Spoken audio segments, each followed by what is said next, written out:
Қуанышымызда шек жоқ болар. Өйткені осындай шәкірттің биіктігін көріп, осындай дәрежеге жетіп жатқандарын көрген ұстаздың өзі бір жасайды ғой. Сондықтан сіз де бір жасап тұрған шығарсыз. Мінекей апай деп келгеннен қолыңызды алып едім апай. Талай жерде доланы жарып едім, ойы от, тілі шекер, Сауdat апай. Осындағы ағаларымның, шәкірттеріңіздің айтуымен мен асаба балаңыз атыңызға қанық едім деп, бүгінгі мінекей барша шәкірттеріңізге, балдарыңызға, қыздарыңызға, бұл кісілер енді мінекей үлкен азамат, ел азаматы, елдің елеулі, халықтың қалаулы азаматтары ғой. Бірақ сіздің алдыңызда бұл кісілер балдар, қыздар. Сондықтан осы балдарыңызға деген жүрек жарды еліңіз болса. Мені кеш жарық құрметті менің оқушыларым, балдарым. Кешегіде 35 жыл болып қапты апай деп үйге шақырып келгенде өзім шындайсам бір қуандым. Негізі оқушылар апайларын еске алып, өстіп, не обязательно шақыру. Все равно звондап болса да апай қалды жағдай ма, жақсы ма деп сұраса, соның өзі бір мұғалімге не ғой? Мәртебе. Рахмет сендерді сыйлап шақырғандарың үшін. Мен сендерге барлығына, отбасыларыңа амандық, дендеріңе саулық, жұмыстарыңа табыс, үйлеріңде әрдайым бақ береке болсын. Ынтымақтарың ешқашан жазылмасын. Бар қайда барасың десе ынтымаққа барам дейді екен. Мына 35 жыл өтіп кетіпті, мына отырған отырыстың өзі бір ғанибет. Бұл да бір есте болар да бір күшті бір не болып тұр. Күшті бір отырыс болып тұр. Мен өте ризамын. Сөзге онша шебер емеспін, бірақ қазақта бар ғой, белгілі бұл қазаққа тілдің желау,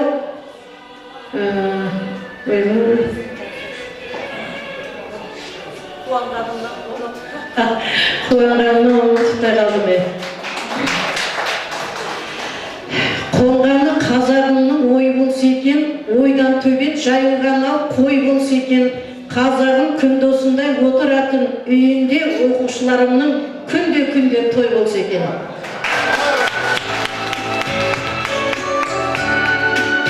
Мен бәріңе ризамын. Енді не дейді?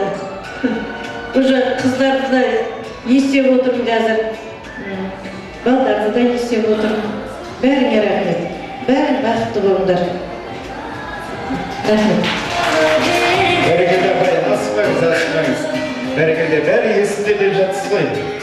Сізге бір сұрақ. Баяғыда осы ұстаз апайларымыз партада отырғанда атын айтпайтын еді, фамилиясы. Пәленше орнынан тұр дейтін фамилиялары есіңізде ма? Бәрекелді. Жаңа қорыққан мен қуанған бірдей дейміз ғой, құрметті ағалар. Мінекей апайымыз толқып жатыр, апайымыз қуанып жатыр. Бүгін өйткені қуанатындай кеш болып жатыр ғой, құрметті қонақтар. Сондықтан мінекей әпкелеріміз ортаға жайдан жай келіп жатқан жоқ, құрметті қонақтар. Мына сіздердің ағалар, мінекей ұстазымызды төрге шақырған соң, осындай бізді дәрежеге жеткізген соң, мынау аманды Меккеге шірет арқалып барсаң да қарызынан парызынан құтылмайсың дейді. Біз анамызға қандай құрмет көрсетсек, ұстазға да сондай құрмет көрсетсек жарасады. Сондықтан бүгін шәкірттеріңіздің атынан апай. Мінекей апайымыздан ақтілек ақылады.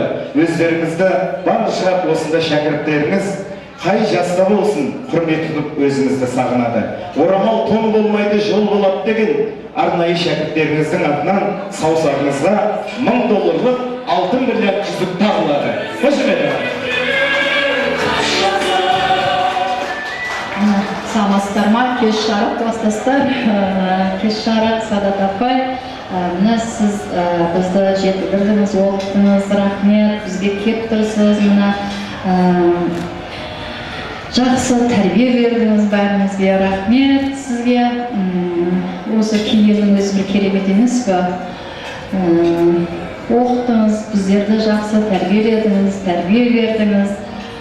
Не деймін, семьяңызда бақытты болыңыз, тек жақсылық болсын, үйіңізде әрдайым той болсын, мертебеңіз өсе берсін, денсаулығыңыз мықты болсын. Біздің арамызда мүмкін 40 жылдық істесе, Құдай қаласа 40 жылдыққа да жолығайық. Аманшылықта. Енді мына арзымайтын біздің сыйлығымызды қабыл етіңіз. Берекеде қошеметтейік, мінекей абайымызды алтынмен аттап, арнайы бүгінгі кешімізге үлкен осыдағы барша шәкірттеріміздің атынан сыйымыз, үлкен жүректен беріп жатқан үлкен сыйымызды қабылдауымыз.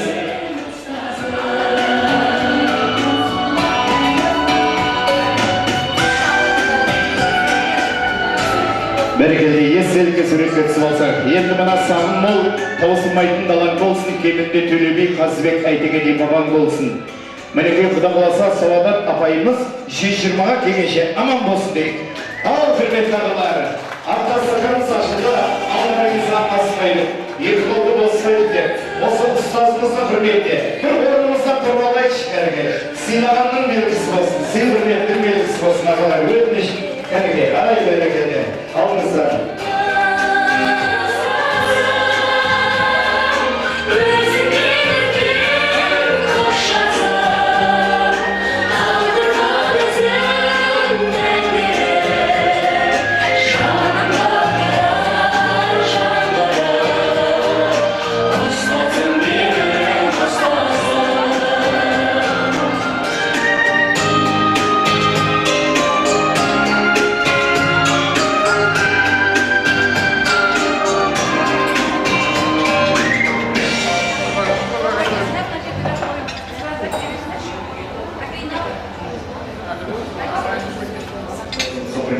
Дос көтеріп көңілді отырыңыздар. Бүгін енді баршамыз досымыз, баршамыз құрбымыз, құрдасымыз, мына ер азаматты жолдасына қараптан деп, сондықтан бүгінгі бір-біріміздің үлкен мәртебемізді көтеріп, осы кешіміз бір керемет естен қалатындай болсын. Әрине қай кештің тойын болсын, жақсы өтуі асабаға, содан соң ортаға байланысты дейді. Құда қаласа бүгінгі кешіміз енді ғана басталып жатыр. Әніміз де, биіміз де, ойындарымыз да, Құда қаласа сіздердің жүрек жақты тілектеріңізді алда деп отырмыз. Ал енді мына алдарыңызға ас қойдық, екі қолды бос қойдық деп жақсылап дәмнен алыңыздар, ағынан алып, қызылынан қағып, сосыннан сіміріп отырыңыздар. Жақсылап көңілді отырыңыздар, жаңа ағынан алып отырыңыздар деп жатырмыз ғой. Негізі біздің қазақ халқы қай нәрсеге болсын атын жайдан жай қоймайды. Енді мынау арақ деген сөздің өзін айтатын болсақ, мысалы 4 әріптен тұрады, талдайтын болсақ, ауылға рахаттанып, айқайлап қайтайық деген сөзден шыққан екен. Сондықтан бүгінгі кешімізді бір есте қалатын кеш болсын. Ал енді құрметті қонақтар, біздің жаңа айтып жатыр, ұстаздарымыз, апайларымыз айтып жатыр. Тек біздің қазақ елінде тыныштық, мерекелі, берекелі күндер мол болсын деп, қазағымыз жасай берсін Қазақстанымызды, жаса Қазақстан әнін тарту етіп қабыл алыңыздар.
берекеде Қазақстанды жасай бересіз, өркендей бересіз, өсе бересіз. Асқойдың екі ауылы бос қойып деп, мына сізді дәмден алыңыздар. Жақсылық тос көтеріп көңілдеріңіздер, құрметті қонақтар. Ал енді, құрметті ағалар, мына тілегі мол теңіздей, дастарханға қойған мейіздей, бүгін мінекей осындағы барша достар, барша құрбы құрдастар, бүгінгідей төрт көзі түгел, ақ дастархан төрінде жақсылықпен бірге болайық. Мына бір ата-анадан туған егіздей деп, біз ендеше ақ тілектің ақтасын мінекей Сауғат апайымыз ақ дастарханымызды ашып берген соң, ақ тілекке бұрғалы отырмыз. Енді бүгін барша өздеріңіз доссыздар, сондықтан бөліп жарар жағдай жоқ. Осында біріміз ерте, біріміз кеш сөйлесек те, мына тілегіміз бір, жүрегіміз нұр дейміз. Сондықтан енді біз мына келісіп, пішкен тон келте болмас деп, осындағы әпкелерімізбен, ағаларымызбен келісіп, мынау сол бітірген жылғы ер азаматтардан бір қонағымыз және қыздарды бір қонағымыз. Сондай бір 3-4 қонақтарды бірге шақырып, бөліп шақырған жем көріп отырмыз. Ендеше құрметпен ортамызға бүгінгі кештің алғашқы тілегіне ат басын бұрайық. Енді құрметті қонақтар, мына біле білсеңіздер, негізі тойдың үлкен кіші жоқ дейміз ғой. Бүгін енді үлкен кеш. Әр тойға келген қонақтың екі түрі болады екен негізі. Енді бүгін бірақ түрлі қонақтар келіп отыр деймін. Негізі бірінші қонақ сынап келеді екен. Мына подаркым жоқ деп жылап келеді екен тойға. Бірінші қонақ сынап келеді екен, подаркым жоқ деп жылап келеді екен. Біз сияқты асаулар тілек берген кезде мінекей бір сағаттан кейін бірақ береді екен. Ондай қонақтар бар білесіздер. Ал екінші қонақ бүгінгі мінекей сіздер сияқты сыйлап келеді екен. Бар подаркасын жинап келеді екен. Ойбай-ау, мен алмаймын десең де саған қинап береді екен. Өздері көп сөйлемейтін тұйық келеді, әйелдер шаштарын жиып келеді. Қалай қалжыңдасаң да бүгінгі сіздер сияқты көтеріп мәртебесі биік келеді екен. Сондықтан мына шын сыйлап келген қонақ болсаңыздар, бүгін енді асаба маған қарсы келмейсіздер. Тілек айтқан кезде сөзді бөлмейсіздер. Улап-шулап детсат болмай, қысқа-мұсқа ән демен қызықтап мінекей билейсіздер. Егер осы шартқа көнбейсіздер, 40 жылдықта келмейсіздер деп қойыңдар. Просто шутка, аты шапалақ бермейсіздер деп қойыңдар. Бәрекелді. Рахмет, жаңа апайларымызға келіп жатыр, мәнекей шәкірттері. 40 жылдықта Құда болса сізді тағы да осы төріңізден көрейді. Құда болса, Алла өмір беріп жатса, мінекей жақсылық болып жатса, әлі талай 40 жылдықтар алда деп есептейміз біз. Сондықтан енді бүгінгі кешіміздің алғашқы тілегі, мына Жан ағам десем жарасар, Сән ағам десем жарасар. Мінекей Құрбан ағаммен осында Гүлжамалдай жеңгеден мен айналдым. Алғашқы тілекке өздеріңізді бастап шақырайын, өздеріңізден басталар. Және мынау біз қазақ халқы қызды сыйлаған қазақпыз. Мынау су ананың тұнығы Сырдариядай тасайып, тәпті теріп таласқан жас балаша асайып, сүйіншісін сұрауға атқа қамшы басайып, сонау Өзбекстаннан ат терлетіп келіп жатқан мінекей достарыңыз Клара ханым қайда екен? Ақ тілекті төрге келіп шашып едіп шашайық деп, мінекей Клара ханымды ортаға шақырсақ. Және Қызылгүл жүрсін, мінекей бірге келсеңіздер. Құрбан ағамызбен Гүлжамал жеңгеміз бастап, және 3 қызымыз мінекей біздің. Қызды сыйлаған қазақпыз ғой. Клара ханымды, Қызылгүл ханым, жүрсін ханымды ортаға бірге шақырамыз.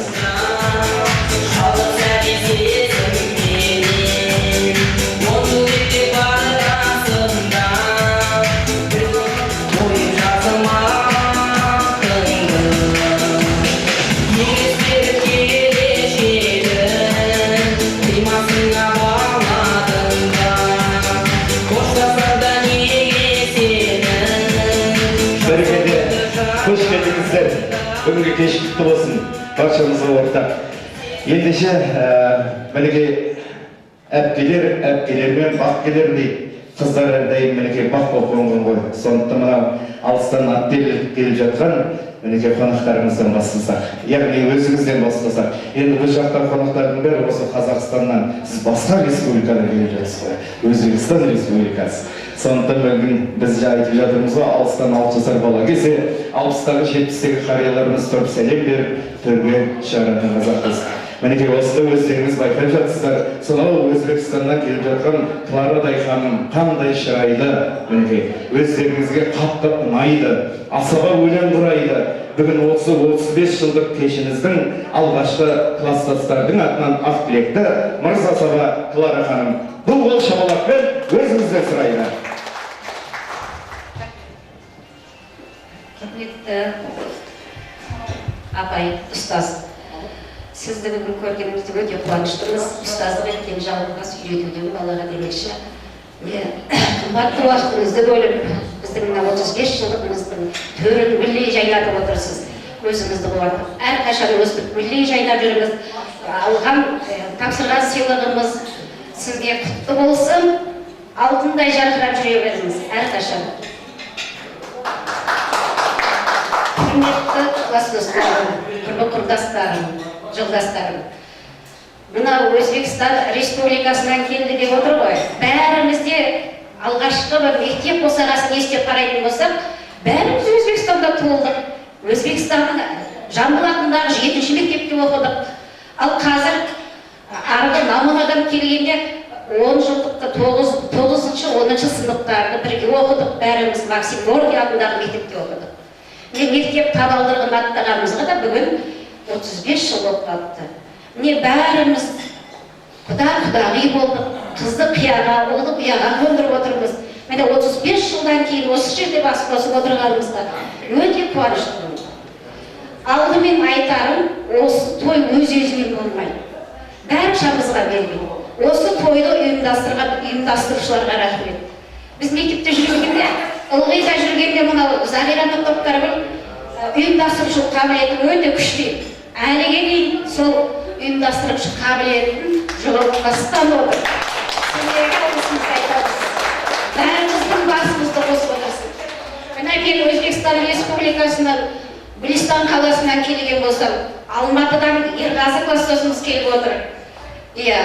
Жетісайдан келіп отыр мына Ақсукент, қалада мына Шымкенттен, шырайлы Шымкенттен келіп отырмыз. Бәріміз осы жерге бас қосуымыздың себебі осы Алиханға рахмет, осындай дастарханды ұйымдастырып біздерді сол жерден шақырған Садыққа рахмет.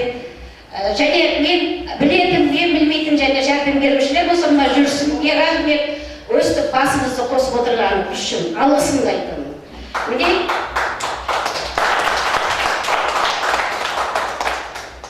40 жылдықта да осылай бас қосып отыра берейік. Баршамыздың отбасыларымызға амандық тілеймін, сәттілік тілеймін. Құда-құдағи болғанда да мына бір-бірімізді ұмытпай той-томаларымызға шақырып жүрейік. Өстіп кездесіп, кең дастарханның үстінде гүлдей жайнап, ұйымдасып, басымызды біргелікте ынтымақпен араласып жүрейік дейік. Құдай сол күнге жеткізсін. Рахмет.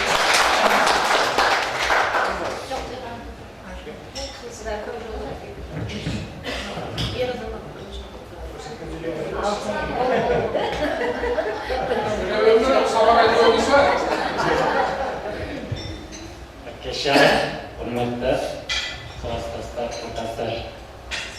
Міне бүгін осы 35 жылдыққа жиылғанымыз өте қуанышты болып, қуанып отырмын. Мына біз бізді құрмет қылып, Садат апайымызда келіп, бізге қатарымызға қосылған екен. Осы Садат апайымызға да үлкен бақ, жақсылық, ден сау болсын, аман болсын. Әйтеуір Құда қаласа келесі отырыстарда да осылай қатыса берсін. Осы класстастарымызды осыны ұйымдастырып, жүгіріп, қызмет қылып жүрген мынау ұл қыздарымызға өте көп рахмет айтамын. Сабанымызға да рахмет бастап, Құда қаласа. Өте қуанышты болып отырмын. Мен тілейтінім осы класстастарға да денсаулық, аманшылық, терең байлық. Әрқашан осылай отырысымыз жалғаса берсін. Құда қаласа 40 жылда да осылай отырып жиылып, басымыз қосылсын. Барлықтарыңызға бақыт, денсаулық тілеймін. осылай ұйымдастырып ойнап күліп жүре берейік. Ең керек денсаулық болса, денсаулық болсын, аманшылық болсын, осы сізге сіз жиыла берсін.